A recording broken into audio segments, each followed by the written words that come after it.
இதுவரை நடந்த எல்லா வன்னியர் இளைஞர்கள் மாநாடும் வன்னியர் சமுதாயத்தினுடைய தலைவர் தலைமையில் தான் நடந்திருக்கு. ஃபஸ்ட்டு டைமாக இது வந்து பாமக நடத்துகிற இளைஞர் மாநாடு.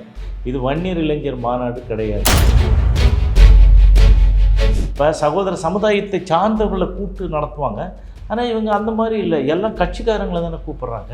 எல்லா அதிகாரம் என் கையில் இருக்குது ராமதாஸ் எடுத்துக்கிட்டாரு. இப்போ வந்து அன்புமணி தலைமையில் வந்து அவர் தலைமையில் நடத்தினா எந்த விதத்தில் அது நியாயம் தெரியல. அது வந்து பாமக மாநாடுன்னு சொல்லிட்டு போங்க. அது எதுக்கு வன்னிய இளைஞர்களை வந்து அலகழிக்கிறீங்க, தப்பாக சொல்கிறீங்க? நீங்கள் வந்து வேறு மாதிரி பண்ணிட்டுருக்கீங்க. வரும்போது பனியன்லாம் போட்டுப்பீங்க, தப்பாக போட்டுப்பீங்க. வர்றவங்களை வந்து என்ன மாதிரி கூப்பிட்டுட்டு வரீங்க? போல் நீங்கள் வந்து உற்சாகபானம் கொடுக்குறீங்க, கை செலவுக்கு காசு கொடுக்குறீங்க, ஒரு பனியனை வேற போட்டு விட்டுறீங்க, மோதிப்பார் அது இதுன்னு தகாத வார்த்தைகளை உள்ளதெல்லாம் போடுறீங்க. அதை பார்த்தா சும்மா வந்து சண்டை வர்ற அளவுக்கு, தூண்டுற அளவுக்கு, அதை பார்த்தாலே வர்ற அளவுக்கு செய்கிறீங்க. இதுக்கு முன்னாடி இந்த சங்கம் ஆரம்பிக்கிறதுக்கு முன்னாடியெல்லாம் நாங்கள் ஒற்றுமையாக தானே இருந்தாங்க. இந்த சங்கம் ஆரம்பித்து இந்த மாதிரி மாநாடு அதெல்லாம் பண்ணும்போது தானே சண்டை வருது. இப்போவும்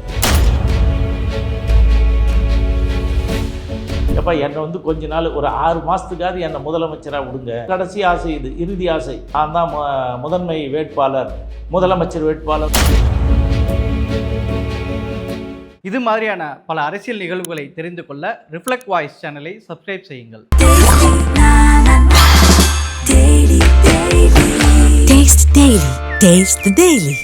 ரிஃப்ளெக்ட் நேயர்களுக்கு வணக்கம். இன்றைய நேர்காணல் பகுதியில் நம்மோடு அனைத்து இந்திய பாட்டாளி முன்னேற்ற கட்சியினுடைய தலைவர் CN ராமமூர்த்தி அவர்களை வரவேற்று நிகழ்ச்சிக்குள் செல்வோம். வணக்கம். வணக்கங்க. பாமக சார்பாக வன்னியர் சங்கம் வன்னிய இளைஞர்கள் பெருவிழா அந்த சித்திரை முழுநிலவு அன்னைக்கு அறிவிச்சிருக்கிறாங்க. ஏற்கனவே அப்பா மகன் இந்த சண்டைகள்லாம் பற்றி நம்ம பேசியிருந்தோம். இப்போ இந்த மாநாடு பொதுவாக ஒரு எலெக்ஷன் வரதுக்கு 1 வருஷம் இருக்கிற நிலையில் எல்லா கட்சிகளும் ஒரு மாநாடுகள் அறிவிப்பாங்க. இப்போ இந்த மாநாடுடைய அரசியல் கணக்கு என்னவாக இருக்கும், எப்படி பார்க்குறீங்க? இதுவரை நடந்த எல்லா வன்னியர் இளைஞர்கள் மாநாடும் வன்னியர் சமுதாயத்தினுடைய தலைவர் தலைமையில் தான் நடந்திருக்குது. ஃபஸ்ட்டு டைமாக இது வந்து பாமக நடத்துகிற இளைஞர் மாநாடு. இது வன்னியர் இளைஞர் மாநாடு கிடையாது. வன்னியர் இளைஞர் மாநாடுனா யார் தலைமை தாங்குகிறோம்? இப்போ நாங்கள் இருக்கும்பொழுது தான் முதல்ல வந்து 1988 இளைஞர் மாநாடு மகாபலிபுரத்தில் நடத்தணும். அப்போ நான் வந்து பொதுச் செயலாளர். நான் தான் அந்த ஏற்பாடுகள்லாம் பண்ணேன். அதில் யார் இருந்தாங்க? அப்போ தலைவர் வந்து கோ சுப்பிரமணியன் சொல்லிட்டு ஒருத்தர், கோசுமணி. அப்புறம் செயலாளர் வந்து என் சம்பத் இருந்தாங்க. ஸோ ராமதாஸ்லாம் சிறப்பு அழைப்பாளரில் வந்து கலந்துக்கிட்டார். ஸோ அதில் தான் எலெக்ஷன் பாய்காட்டே நாங்கள் அறிவிக்கிறோம். நான் தான் அறிவிக்கிறேன். தேர்தல் புறக்கணிப்பு அறிவிச்சுட்டு எந்த வருஷம்? 1988 தேர்தல் புறக்கணிப்பு அறிவிச்சுட்டு அதில் என்ன சொல்கிறோன்னு கேட்டிங்கன்னா, உறுதிமொழி எடுத்துக்கிறோம். நாம் வந்து வன்னிகுல சத்திரியர்கள் வந்து இந்த தேர்தலை புறக்கணிப்பது முடிவு எடுத்திருக்கிறோம். அதனால் நீங்கள் யாரும் வந்து ஓட்டுச்சாவடி கூட செல்லக்கூடாது. நம்ம வந்து ஜனநாயக முறைப்படி நம்ம புறக்கணித்து நம்மளுடைய இடஒதுக்கீடை பெற்றெடுப்போம். 20% இடஒதுக்கீடு அதுதானே பிரதான கோரிக்கை.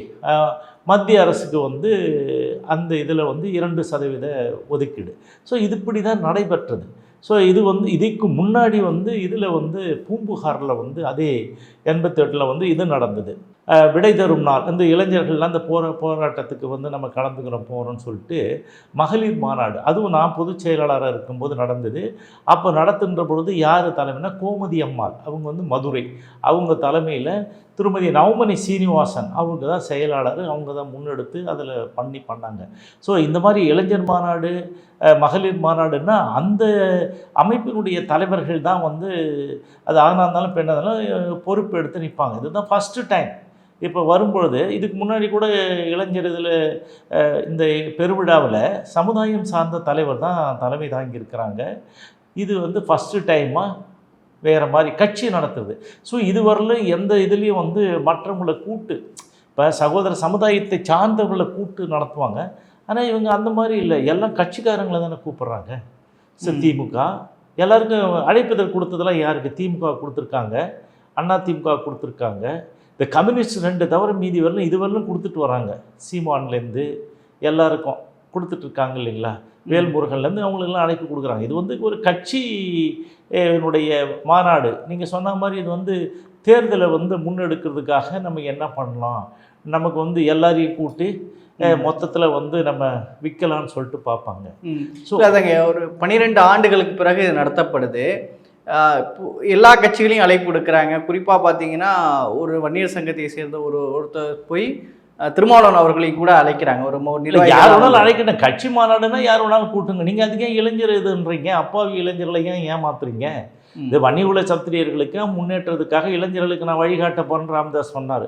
அதனால தான் அந்த தலைவர் பதவி கூட நான் எடுத்துக்கணும்னு சொன்ன ஆள். நீங்கள் வந்து இளைஞர்களுக்கு சொல்லுங்கள், இளைஞர்களுக்கு தானே சொல்லணும், இல்லை மற்றவங்களுக்கு கூப்பிடணும். இந்த மாநாட்டு தலைமை யார்? மாநாட்டு தலைமைக்கு யார் வரணும்? ஒன்று இப்போ இருக்கிற சங்க தலைவராக இருக்க அருள்மொழி இருக்கணும். அருள்மொழி இல்லையா அதில்? யார்? அவங்களுடைய மகன் தானே. அவர் தான் அந்த குழுக்கே தலைவர் அப்படின்றீங்க. அதுக்கு இல்லாமல் என்ன பண்ணுறீங்க? இப்போ வசூலுக்காக தான் ஒரு இது, அடுத்த தேர்தலுக்கான ஒரு வேலை. இப்போ அவங்கள சொல்லும்போதே சொல்கிறாங்கல்ல, மலேசியாவில் இருக்கிறவங்க, சவுத் ஆப்பிரிக்காவில் இருக்கிறவங்க, இந்த மாதிரி வன்னியர்கள் அங்கெல்லாம் போய் அந்த காலத்தில் செட்டில் ஆனவங்க, மும்பை, டெல்லி, எந்தெந்த இடத்துல இருக்கிறீங்களோ வெளிநாடுகளும் அண்டை மாநிலங்களில் இருக்கிறவங்களுக்கெல்லாம் வந்து இதில் கலந்துக்குவாங்க. அவங்கெல்லாம் கலந்துக்கிறது பிரச்சனை கிடையாது. ஆனால் எல்லாம் கட்சிக்காரங்களை தான் கூப்பிட்றீங்க. இதுவரையிலும் நடந்த மாநாடுகளில் வந்து கட்சிக்காரங்களை கூப்பிடாம இந்த மாதிரி நடத்திட்டு இருந்தீங்க. அதிலே வந்து வன்முறை இதெல்லாம் வந்து நிறைய வெடிச்சுது, பிரச்சனைகள்லாம் வந்தது, உங்களுக்கு தெரியும். அதுக்கப்புறம் வந்து 12 ஆண்டு காலம் முடிஞ்சு போய் 13வது ஆண்டு இப்போ வந்து இந்த மாநாடு நடத்த போகிறாங்க. இந்த மாநாட்டுக்கு தலைமை யார்? எல்லா அதிகாரம் என் கையில் இருக்குதுன்னு ராமதாஸ் எடுத்துக்கிட்டாரு. இப்போ வந்து அன்புமணி தலைமையில் வந்து அவர் தலைமையில் நடத்தினா எந்த விதத்தில் அது நியாயம் தெரியல. அது வந்து பாமக மாநாடுன்னு சொல்லிட்டு போங்க. அது எதுக்கு வன்னிய இளைஞர்களை வந்து அலகழிக்கிறீங்க, தப்பாக சொல்கிறீங்க? இல்லை, அந்த சமூகத்தினுடைய தலைவர் தான், அந்த சமூகத்தில் இருக்கக்கூடிய ஒரு லீடர் தானே அன்புமணி அவர்களும். அப்போ ஏன் நீங்கள் அதை பிரித்து பார்க்குறீங்க? பிரித்து இல்லைங்க, கட்சி வேறுங்க. கட்சி நடத்தணும், நீ கட்சியில் நடத்தினா எல்லாரையும் கூப்பிடுங்க, நான் தப்பாக சொல்லலை. இப்போ கட்சி நடத்துகிறீங்க, கட்சி மாநாடுன்னா எல்லாரையும் கூப்பிட்றது கரெக்டு. ஸோ நீங்கள் வந்து இது ஏற்கனவே சமூக சமய நல்லிணக்கண மாநாடுன்னு நடத்துனீங்க. அது எப்படி நடத்துனீங்க? எல்லா சமுதாயத்தை சார்ந்தவங்களே கூட்டிங்க, அது பேர் அப்படி இல்லைங்க. அதில் யாராவது எதிர்ப்பு தெரிவித்தாங்களா? இல்லை எல்லாரையும் கூப்பிட்டு பேச வச்சிங்க, நீங்களும் பேசுனீங்க. அப்போவும் சண்டை போட்டிங்க. நீ அப்பனும் பிள்ளையும் சண்டை போட்டுக்கிட்டாங்க. வாய் தகராறு முற்றி மேடையிலே என்னெல்லாம் நடந்ததுன்னு உங்களுக்கு தெரியும். ஸோ அதே மாதிரி இங்கே வந்து இந்த மாநாடு நடத்தணும்னா அப்போ வந்து நீங்கள் வந்து அந்த சமுதாய தலைவர் தானேங்க வைக்கணும். அதுக்குன்னு ஒரு தலைவர்னு வச்சுருக்கீங்க, அவர் தலைமையில் தானே நடத்தணும். நான் கேட்குறேன், நியாயம் தானே? இப்போ நீங்கள் அன்புமணி பேரில் வச்சு நீங்கள் பண்ணும்பொழுது அது என்ன ஆகுது? தப்பு இல்லையா? அது ஒரு 12 ஆண்டுகள் முன்பு நடந்தது. அந்த வன்னியர்கள் பெருவிழாவில் ஒரு அசம்பாவிதம் நடந்த மாதிரிலாம் சொல்கிறாங்கல்ல, அது என்னங்க நடந்துச்சு? வர்ற வழியில் வந்தாங்கன்னா சமுதாயத்துக்குள்ளே இவங்களுக்கும் ஆதி திராவிடக்கும் வந்து மோதல் நடந்து மர்டர்லாம் நடந்தது. சரி, அது விடுங்க, நம்ம அதை வந்து பெருசுப்படுத்த வேணாம். அது மாதிரி நடக்குது, நடக்காமல் இருக்கணும். நடக்காமல் இருக்கிறதுக்கு என்ன காரணம்? நாம் நியாயமாக நடந்துக்கிறோம். அவங்க கூட என்ன முட்டல் மோதல் போக்கு எண்ணத்துக்கு அவங்க வந்தால் கூட நம்ம வந்து நியாயமாக என்ன செய்யணுமோ அதை செஞ்சால் ஏன் நடக்க போகுது? சரி, வரும்போதே நீங்கள் நிறைய பேர் வரீங்க, ஒரு ஊரை கிராஸ் பண்ணுறீங்க, அந்த வரும்போது அந்த ஊரோட ஏன் நமக்கு வந்து சண்டை வருது? ஏற்கனவே ஏதோ இருக்கிற காழ்ப்புணர்வு சண்டை எல்லாம் ஒரே ஊரில் இருக்கணும்னா அண்ணன் தம்பிக்குள்ளே சண்டை இருக்குது, கரெக்டுங்களா? இதுலேயே பொருளாதாரத்தில் கொஞ்சம் அதிகமாகிறவன் பொருளாதாரத்தில் கம்மியாகிறோம், ஒரே ஜாதிக்குள்ளேயே இருக்குது. இல்லை, எவ்வளோ இருக்குது?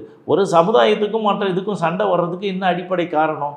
நீங்கள் வந்து வேறு மாதிரி பண்ணிட்டுருங்க. வரும்போது பனியன்லாம் போட்டுப்பீங்க, தப்பாக போட்டுப்பீங்க. வர்றவங்கள வந்து என்ன மாதிரி கூப்பிட்டுட்டு வரீங்க? போல் நீங்கள் வந்து உற்சாகபானம் கொடுக்குறீங்க, கை செலவுக்கு காசு கொடுக்குறீங்க, ஒரு பனியனை வேற போட்டு விட்டுறீங்க, மோதிப்பார் அது இதுன்னு தகாத வார்த்தைகளை உள்ளதெல்லாம் போடுறீங்க.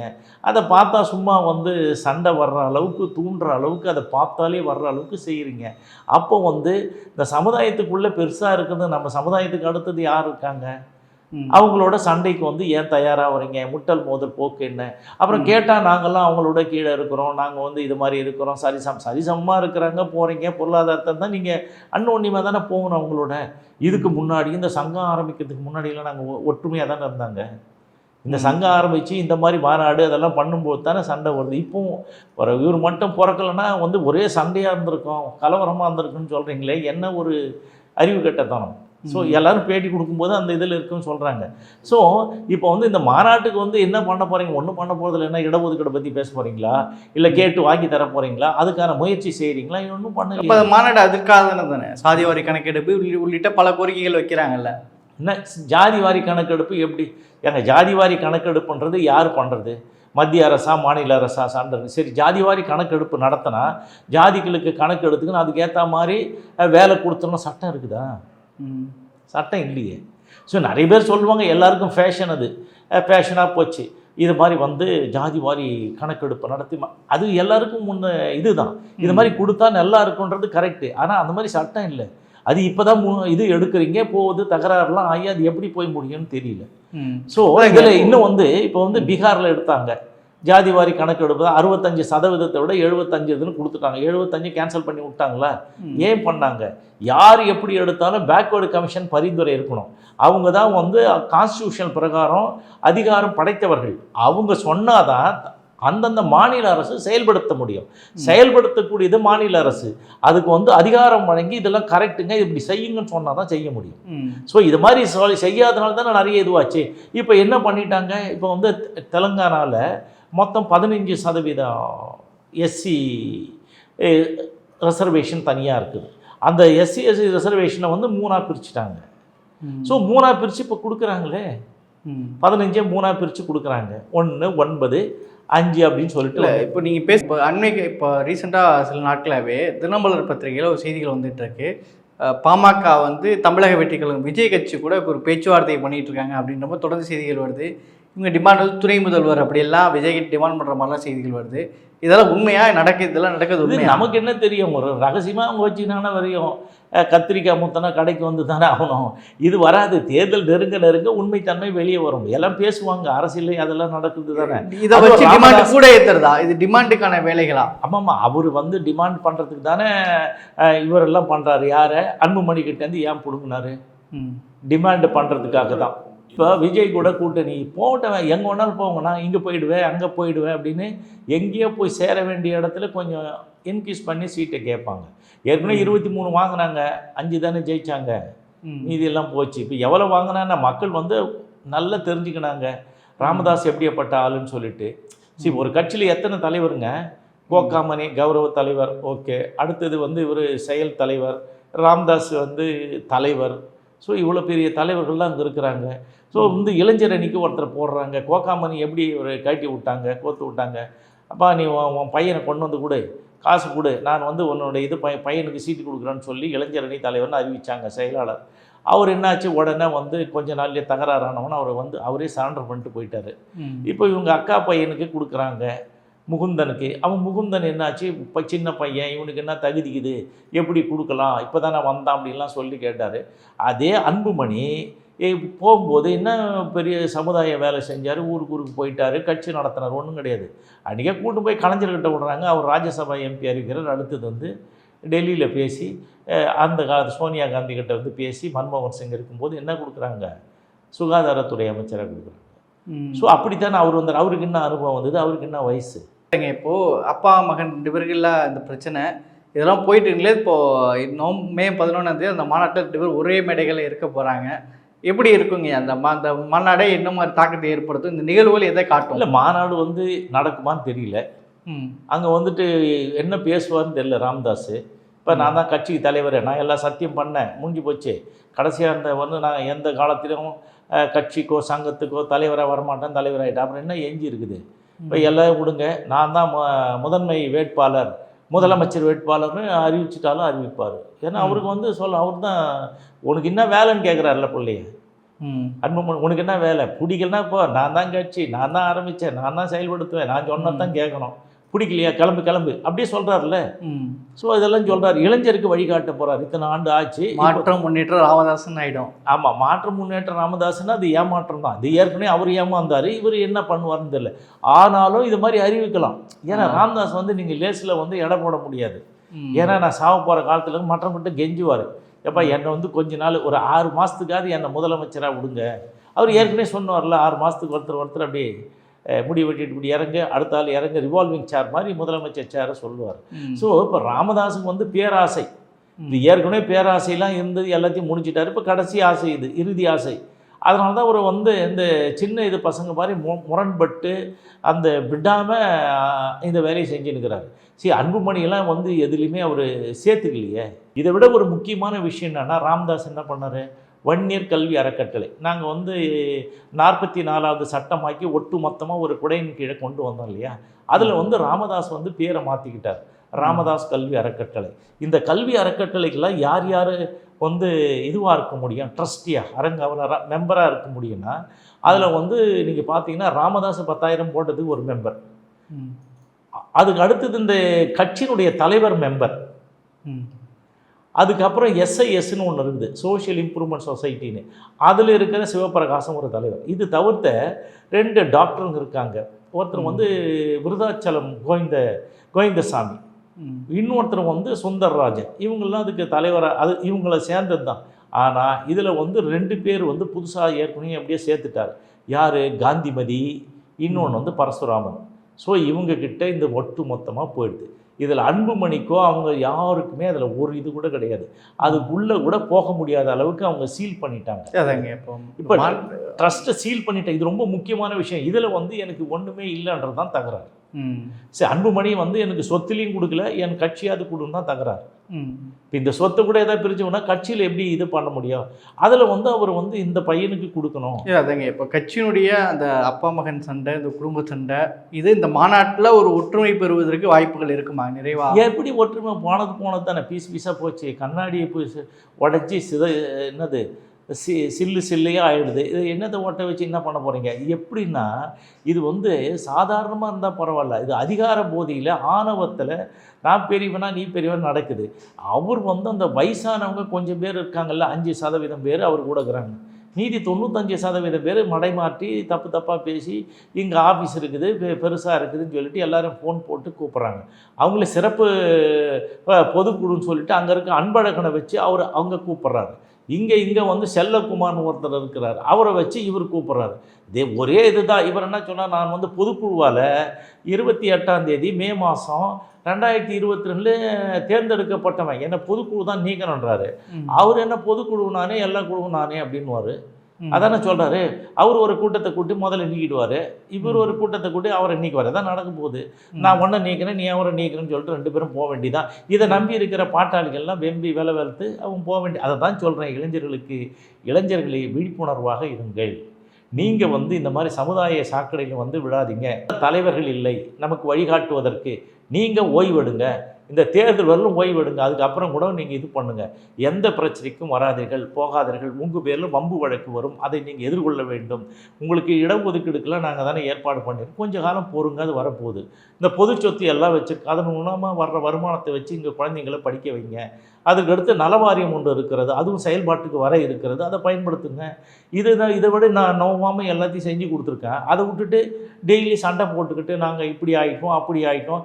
அவர் ராமதாஸுக்கும் அன்புமணிக்கும் இப்போது ஒரு சமுதாயத்தினுடைய சிரமம் தீர்க்கிறதுக்காக ஒரு அரசை அணுகி தான் கேட்க முடியும்.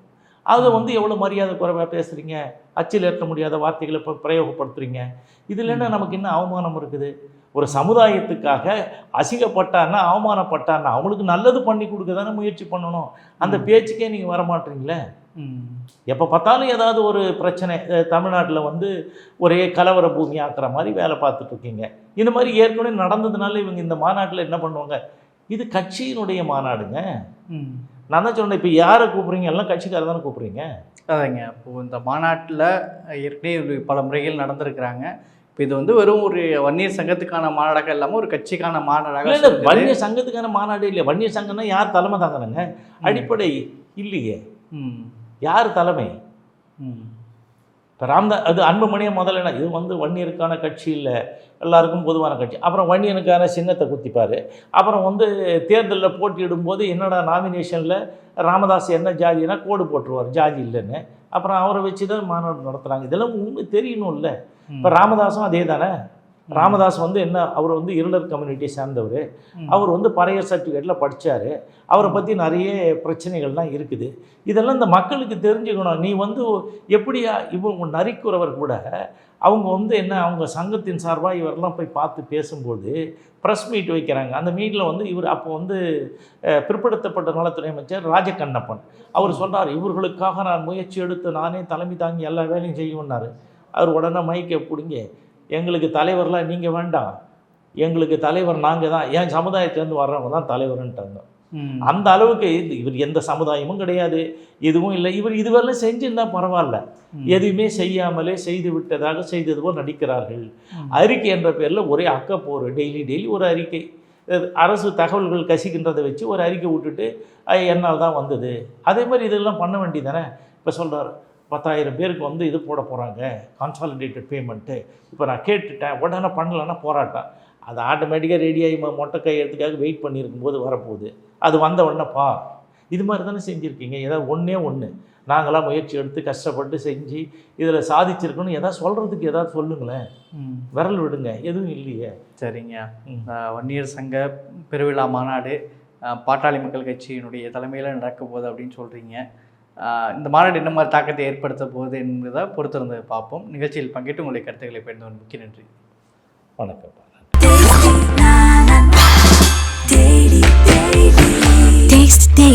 Taste the Daily.